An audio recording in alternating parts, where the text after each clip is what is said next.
सुरू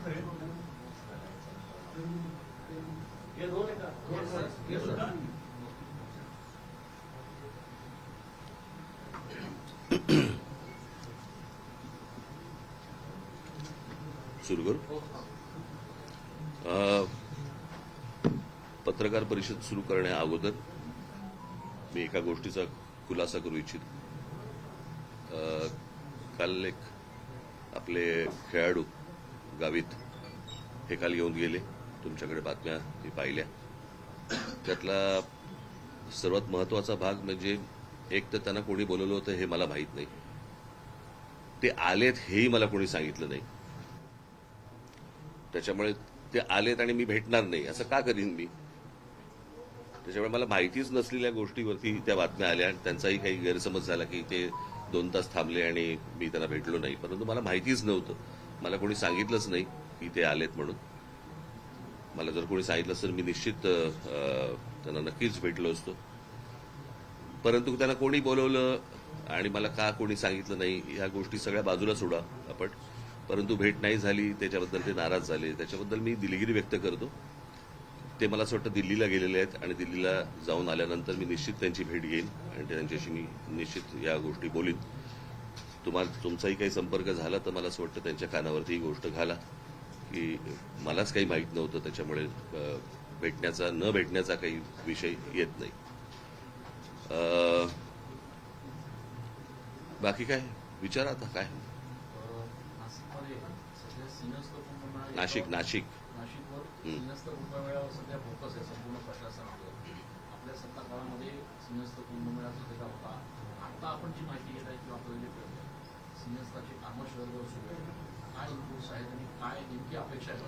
मी तुम्हाला माझा अनुभव म्हणून तुम्हाला सांगतो की ज्या वेळेला मी 2 आत्तापर्यंत कुंभमेळे मी असताना इथे झालेत. एक 2003चा आणि एक 2015चा.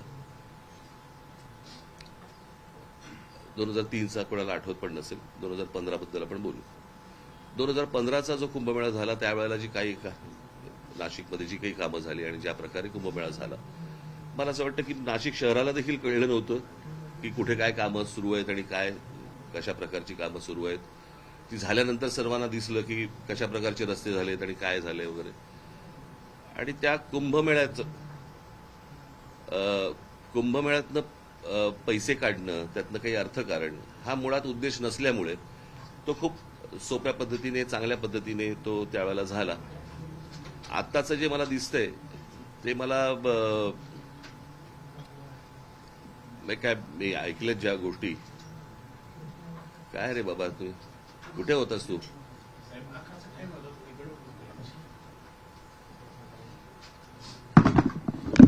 सर आता राहू दे बस.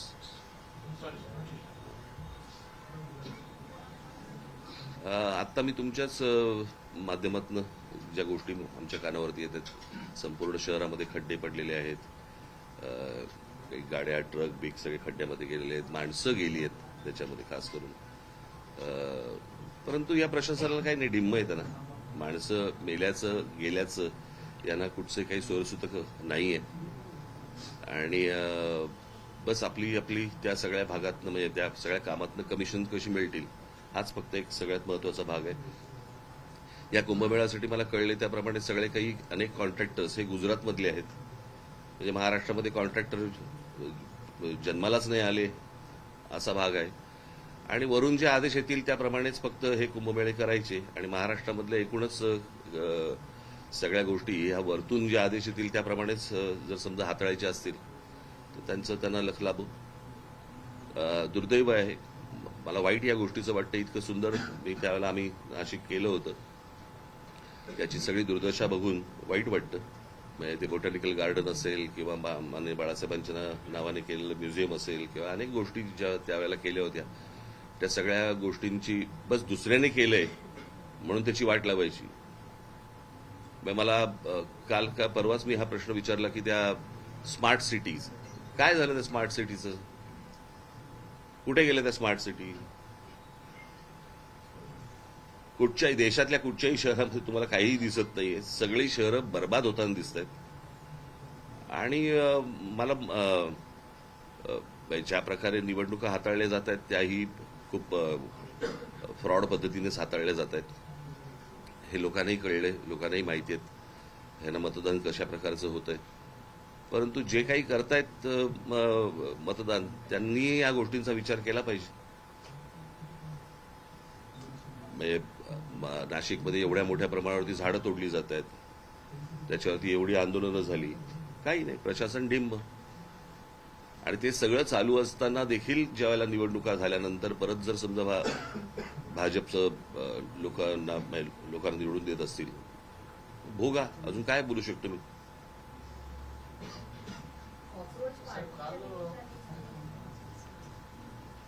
हा बोला.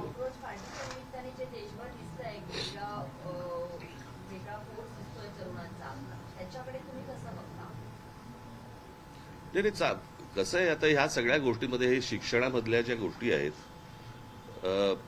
कसं आहे, हे बऱ्याच वर्षानंतर असं आंदोलन आहे या सगळ्या गोष्टींकडे. काय प्रत्येक आई वडिलांचा मुलगा हा काही नीट परीक्षेला बसला नव्हता. तिथे आलेले सगळेच विद्यार्थी हे काही नीटचे विद्यार्थी नव्हते. पण जे विद्यार्थी, जे तरुण तिकडे जे आले होते, तो त्यांच्यामधला जो राग आहे तो मला असं वाटतं सगळा सभोवतालचा सगळा राग तिकडे बाहेर आला आणि तो ह्याच्या पुढे अजून जोरात जास्ती मोठ्या पद्धतीने बाहेर येईल. म्हणजे जंतर मंतरवरती झालेलं आंदोलन ही सुरुवात आहे, कळलं का. ते आता आंदोलन शांत आहे किंवा, परंतु राग, सरकारबद्दलचा राग ज्या वेळेला अशा प्रकारे बाहेर येतो, कारण हे आंदोलन घराघरात शिरलं. ज्या वेळेला त्या तरुणांना, ज्या विद्यार्थ्यांना मारलं, बरं का, आणि प्रत्येक आई वडिलांना असं वाटलं, प्रत्येक आजोबा आजींना असं वाटलं की बाबा माझ्या पोराला मारलं, हे का मारतायत मुलांना. खरं तर ते शांतपणे आंदोलन सगळं सुरू होतं. सरकारने या सगळ्या गोष्टींची सुरुवात केली. आणि मला एवढंच फक्त म्हणायचं, हे भाजपमधलंच अंतर्गत हे भांडण आहे आणि त्याच गोष्टी आता सगळ्या चव्हाट्यावरती येत आहेत. काल बैठक घेतली पदाधिकाऱ्यांची, एसआयआरच्या मुद्द्यावर पण चर्चा झाली. मी तुम्हाला आता तुम्ही आता हा प्रश्न विचारत, मी येतो त्याच्याकडे. शिक्षणाच्या बाबतीत मला काल अनेक विद्यार्थी काल येऊन भेटले. मला हाच नाशिकमधला पॅटर्न हा संपूर्ण महाराष्ट्रभर चालू असेल. प्रश्न असा आहे की दगडांवरचे ठसे घेऊन त्यांचं आधार कार्ड चेक करण्यापेक्षा मला असं वाटतं चंद्रकांत पाटलांनी या विद्यार्थ्यांकडे जास्ती लक्ष दिलं पाहिजे. मग मला ही गोष्टच नाही समजली की 10वी पास झाल्यावरती पहिल्यांदा क्लासमध्ये ऍडमिशन घ्यायची आणि क्लासमध्ये ऍडमिशन घेतल्यानंतर क्लास सांगणार की कोणत्या कॉलेजमध्ये ऍडमिशन घ्यायची. आज ते विद्यार्थी कॉलेजला न जाता 8-8 तास त्या क्लासमध्ये जाऊन बसतायत आणि तिकडे शिकतायत. मग कॉलेज काय करतंय. कोचिंग क्लासेसवरती निर्बंध आणायचा आपला मसुदा गेले 24 वर्षापासून पेंडिंग आहे, तयार आहे मात्र. नाही, कोचिंग क्लासेसमधनच ह्या सगळ्या कोचिंग क्लासेस सगळेच काय वाईट असतात अशाला भाग नाहीये. परंतु आता जे काही धंदा म्हणून जे आलेले आहेत, मग आता नीटचा पेपर देखील यांच्याचकडनं फुटला ना, याच कोचिंग क्लासवाल्यांकडनंच फुटला ना. आतापर्यंत जेवढे पेपर फुटले या कोचिंग क्लासवाल्यांकडनं फुटले ना. मग प्रश्न असा आहे की ते निलकणी आणून तिथे आता काहीतरी त्या निलकणींना आणलंय वरती, त्यांनी मला असं वाटतं या क्लासेसवरती पहिल्यांदा लक्ष दिलं पाहिजे.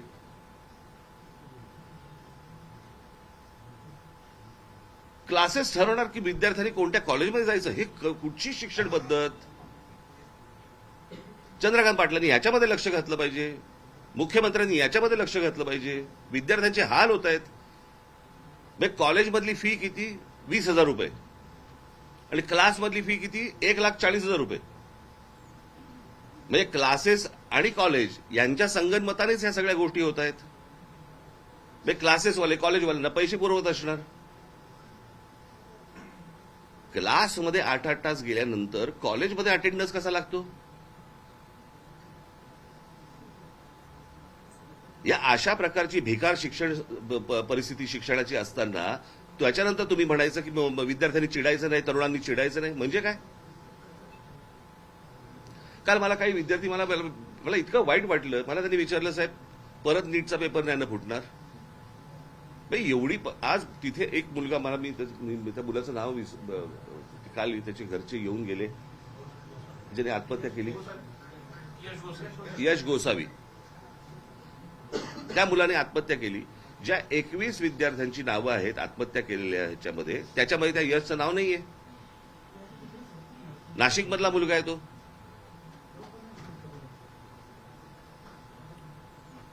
प्रशासनाला हेही वाटत नाही की बाबा आता इथे कोण पालकमंत्री आहेत नाही आहेत मला माहिती नाही, पण एक नाशिक मधला मुलगा जो नीटच्या परीक्षेचा संपूर्ण तयारी करतोय, पेपर फुटल्यानंतर तो व्यथित होतो, निराश होतो आणि आत्महत्या करतो. आणि आत्महत्या केल्यानंतर त्या मुलाचं 21 मुलांची नावं येतात, 22वं नाव देता येत नाही तुम्हाला.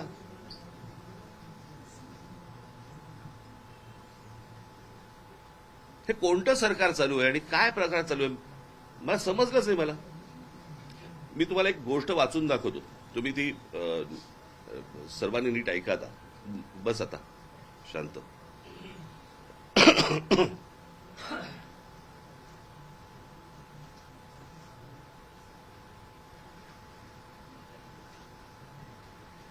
तुम्हाला वाटेल मी हा मगातपासून मोबाईल का घेऊन बसतोय. मोबाईल मला कोणाची फोन येणार नाहीयेत, मला एक गोष्ट वाचायची म्हणून तुम्हाला ठेवलाय बरोबर.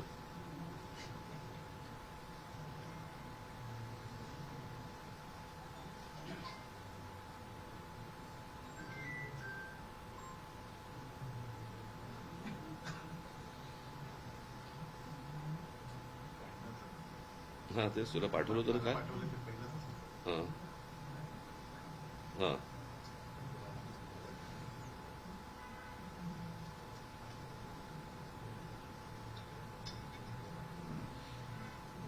हा एक लेख आलाय, मी तुम्हाला मुद्दा म्हणून वाचून दाखवतो. तुम्ही गप्प बसा रे आता. एक तर उशिरा येऊन कॅमेरा लावू नका तुम्ही, बाकीच्यांकडनं आउटपुट घ्या नंतर.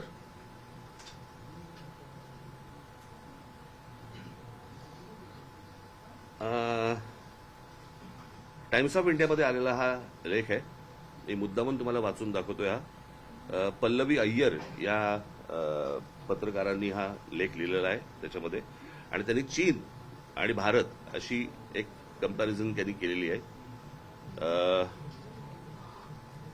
त्याचा मी तुम्हाला फक्त अर्क सांगतो त्या सगळ्या याच्यामध्ये.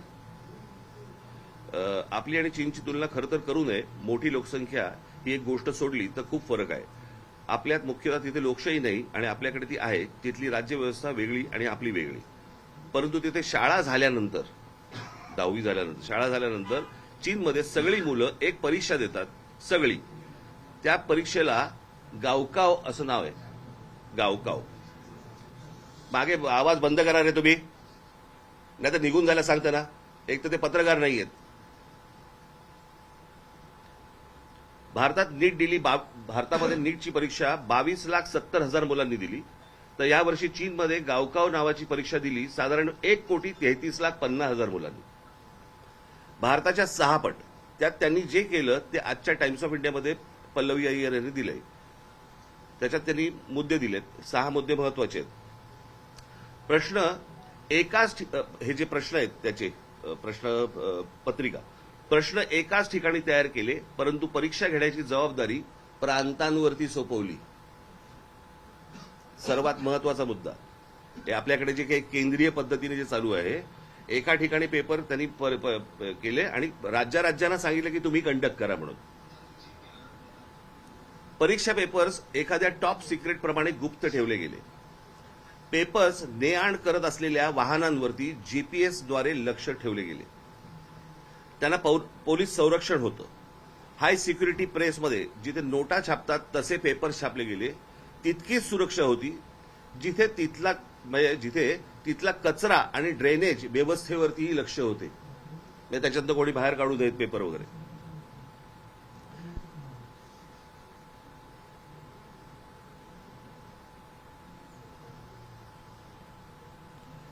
ज्या शिक्षकांनी पेपर्स काढले होते हे मागचे सगळे बाहेर काढतात. जर सगळ्यांना बाहेर काढा, सगळ्यांना बाहेर काढा. जा, सगळ्यांना बाहेर काढा. जरा सगळ्यांना बाहेर काढा. सगळे जा, तुम्ही सगळे बाहेर थांबा. सगळे बाहेर थांबा. सगळे बाहेर थांबा. सगळ्यांना बाहेर थांबा.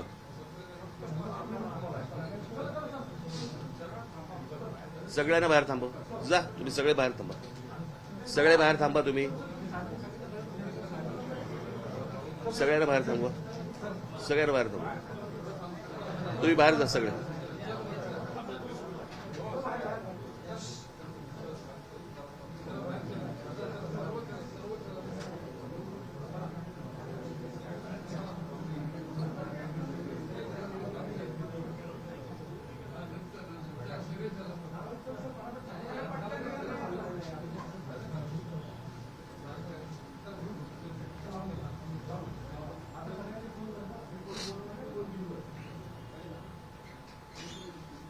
आता शेवटचा मुद्दा. ज्या शिक्षकांनी पेपर्स काढले होते त्यांना सुमारे महिनाभर एका संरक्षित सुरक्षित ठिकाणी ठेवलं होतं, कोणत्याही संपर्काशिवाय. सगळा देश त्या परीक्षेच्या आठवड्यात दक्ष होता. बांधकाम गंमत बघा तुम्ही. आपण म्हणतोय तिकडे काय हुकुमशाही आहे किंवा काय जे काय म्हणतोय आणि आमच्याकडे लोकशाही वगैरे, पण आमच्या मुलांनी कशा प्रकारे त्यांचं भविष्य उभं केलं पाहिजे आणि ही परीक्षा सर्वात महत्वाची आहे. सगळा देश त्या परीक्षेच्या आठवड्यात दक्ष होता. बांधकामं थांबवली होती सगळी, कारण मुलांना शांतता हवी म्हणून. वाहनांच्या हॉर्न्सवरती बंदी होती. मुलामुलींना वेळेवरती परीक्षा केंद्रावरती पोहोचता यावं म्हणून वाहतूक वळवली होती. पोलिसांनी स्वतः शटल सर्व्हिस सुरू केली होती. रस्त्यावरती उभे राहून स्वयंसेवकांनी मुलांना फुकट नेण्या आणायची सोय केली. पाणी पुरवलं, अगदी खाद्यपदार्थ सुद्धा. म्हणजे हा एका परीक्षेसाठी सगळा देश उतरला होता. फक्त सरकार नव्हे. चीनमध्ये हुकुमशाही आहे, परंतु आम्ही गुणांची कदर करतो आणि सगळ्या गुणी मुलांना प्रगती करण्याची समान संधी आहे, हे यातून सांगत ते होते. नीटच्या परीक्षेमधनं आपल्याकडे जे विद्यार्थी आहेत हे या देशाचं भविष्य आहे. इतर परीक्षा देणारे विद्यार्थी त्यांचं हे आपल्या देशाचे भविष्य आहे. त्या मुलांकडे कोणताच लक्ष नाही. दरवर्षी पेपर फुटतायत. म्हणजे हे नीटचं आंदोलन जेव्हा चालू होतं त्यावेळेला 2 पेपर फुटलेत. म्हणजे या शिक्षण पद्धतीवरती जर समजा कोणाचंही लक्ष केंद्रित नसेल, कोणी त्या गोष्टीला गांभीर्याने घेत नसेल आणि त्याच्यानंतर तुम्ही म्हणाल मुलांनी चिडायचं नाही, मुलींनी चिडायचं नाही, तरुणांनी रागवायचं नाही, शिव्या द्यायच्या नाहीत. मग शिव्या द्यायचा अधिकार फक्त काय भाजपला आहे? लोकांच्या आया बहिणी काढण्याचा फक्त अधिकार भाजपला आहे? जर रास्त मागण्या करून पण जर समजा हे लक्ष देत नसतील, दुर्लक्ष करत असतील, काय करायचं लोकांनी? आणि म्हणून मी म्हटलं ना की ही सुरुवात आहे. नीट ही सुरुवात आहे. आता पुढे बघा काय काय गोष्टी होतील त्या.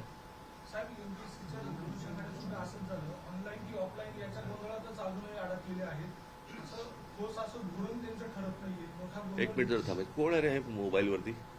ते अजून बाहेर नाही गेले का? तर बाहेर थांबव ना सगळ्यांना. काय इथे त्यांचं काय काम आहे?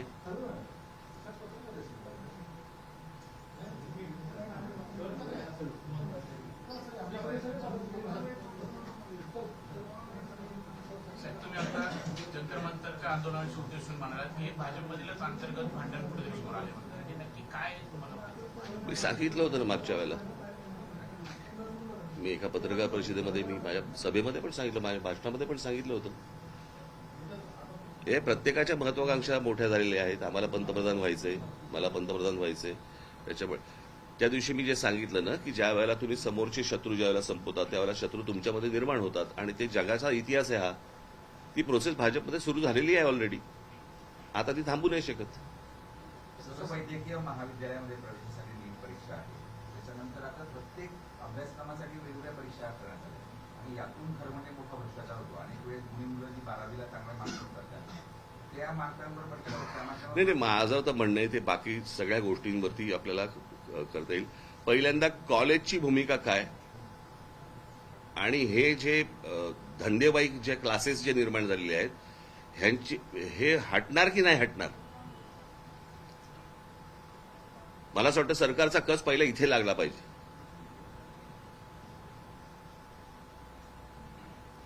ह्यांच्या धंदेवाईकपणामुळेच या सगळ्या गोष्टी सुरू आहेत ना. वर्तमानपत्रांना फुलपेज जाहिराती द्यायच्या, आमच्याकडे हे आलं आणि तो आला, असा आला, कसा आला? मग हेच पेपर फोडणार, ह्यांचेच कनेक्शन.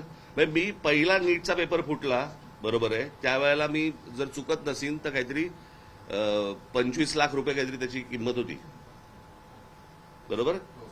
आणि आत्ता जो फुटला त्याची 1.5 कोटी आहे. म्हणजे डॉलरचा रेट का वाढला हे कळलं आपल्याला.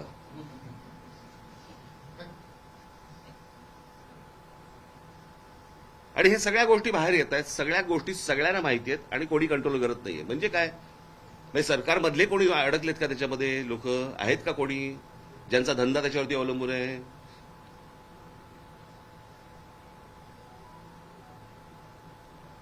म्हणजे मला या सगळ्या गोष्टींची उत्तर सरकारने द्यावीत.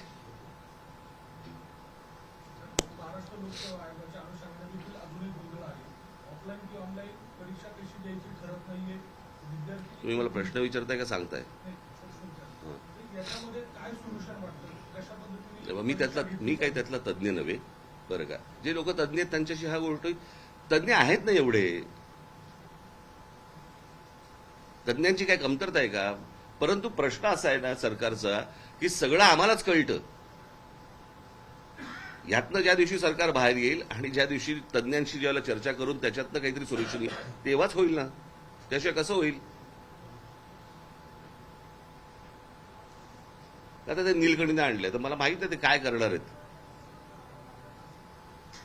साहेब, काल मोहन भागवतांनी पण तरुणांशी संवाद साधला. एका बाजूला उशीर झाला. साहेब, त्यांनी जैनजींसोबत संवाद साधला मोहन भागवत आणि ते म्हटलं की डोळे दाखवून उशीर झाला. महाराष्ट्रात सुद्धा पेपर असेल किंवा शाळा पेपर असेल, याच्या विरोधात आज विद्यार्थ्यांचे आंदोलन नाशिकमध्ये सुरू आहे. तर याबाबत आणि त्यांनी दादा भुसेंचं राजीनामा मागितलं. महाराष्ट्र नाही, मला असं वाटतं मी आता एवढं सगळं बोलल्यानंतर हा काय प्रश्न आला? शिक्षण व्यवस्थेमध्येच जो गोंधळ आहे तो सुधारला पाहिजे ना हो. आज नाशिकमध्ये सुरू आहे, उद्या अजून ठिकाणी, दुसऱ्या ठिकाणी. प्रश्न असा आहे की हे काय म्हणतायत ती मुलं, हे आपण समजून घेणार आहोत का? त्यांना, त्यांच्या आई वडिलांना काय प्रकारचा त्रास होतोय, मानसिक होतोय, आर्थिक होतोय, सर्वच बाजूनी होतोय, तो आपण समजून घेणार आहोत का? काय ही मुलं उगा, अहो त्या मोबाईलवरती ज्यावेळेला ती मुलं बघतात ना, जग ज्यावेळेला पाहतात त्यावेळेला मला सांगा कोण राहील इथे? मी परवा दिवशीचा आकडा वाचून दाखवला ना, किती मुलं गेली बाहेर. 5 लाख कोटीच्या वरती आपल्या देशामधले पालक हे 5 लाख कोटी मुलांना शिक्षणासाठी बाहेर पाठवत आहेत. म्हणजे 5 लाख कोटी देशाच्या बाहेर गेले पैसे. 5 लाख कोटी कशाला म्हणतात?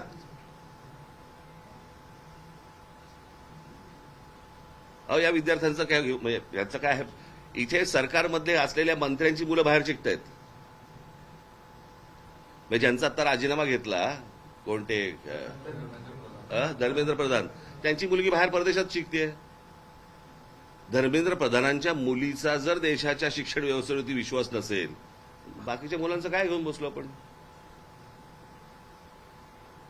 देशाच्या पंतप्रधानांबरोबर आहोत असं सांगणारे आता होर्डिंग लावले जाते. आता काही इथे भाजप, देशभरात ते कॅम्पेनिंग राबवलं जाते. प्रश्न असा आहे होर्डिंगमुळे कोणी बरोबर येत नाही हो. हे ते सगळा जुना माल बाहेर काढतात. आता काय होणार नाही. जो बूंद से गई वो हौद से नहीं आती. साहेब, काँग्रेसने सुनेत्रा उपमुख्यमंत्र्यांबाबत नाही, मला- हुंडी असं आरोप केला. मला साहेब, चला.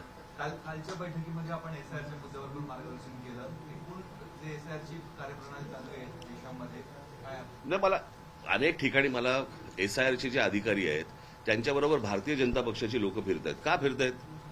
घराघरामध्ये त्यांची लोक का जात आहेत? माणसं बघून तुम्हाला कापायची आहेत का? ही कुठची प्रथा सुरू केली मला समजलं नाही. मला जे त्यांनी पश्चिम बंगालमध्ये केलं, जे त्यांनी बिहारमध्ये केलं, तेच येथे महाराष्ट्रामध्ये करायचं चाललंय. आमच्या लोकांना सतर्क व्हायला सांगितलेलं आहे.